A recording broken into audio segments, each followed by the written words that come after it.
حاجی اور عام شخص کے لیے ذوالحجہ کے 8 روزے رکھنے کا استحباب۔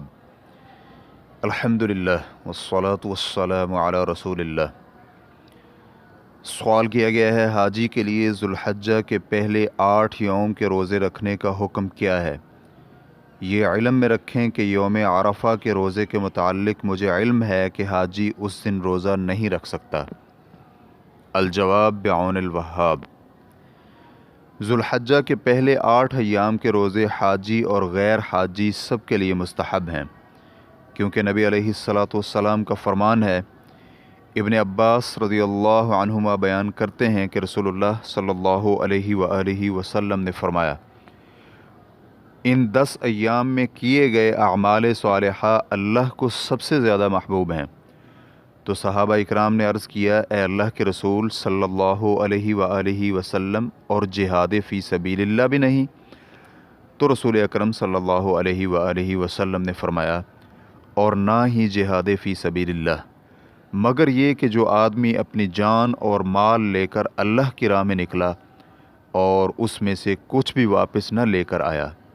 صحیح بخاری حدیث نمبر 969، سنن ترمذی حدیث نمبر 757، اور یہ الفاظ ترمذی کے ہیں۔ اور الموسوعۃ الفقہیہ میں ہے، فقہاء کرام کا اتفاق ہے کہ یکم ذوالحجہ سے یوم عرفہ سے قبل 8 ذوالحجہ تک روزے رکھنا مستحب ہیں، اور مالکیہ اور شافعیہ کا بیان ہے کہ ان ایام کے روزے رکھنے حاجی کے لیے بھی مسنون ہیں۔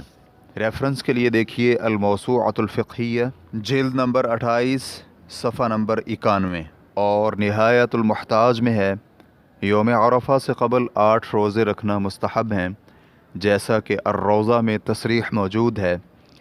اس میں حاجی اور عام شخص برابر ہیں، لیکن حاجی کے لیے یوم عرفہ کا روزہ رکھنا مسنون نہیں، بلکہ اس کے لیے روزہ نہ رکھنا مستحب ہے، چاہے وہ طاقتور بھی ہو، کیونکہ اسی میں ہی نبی اکرم صلی اللہ علیہ وآلہ وسلم کی اطاعت و فرما برداری ہے، تاکہ وہ دعا اور عبادت میں تقویت حاصل کر سکے۔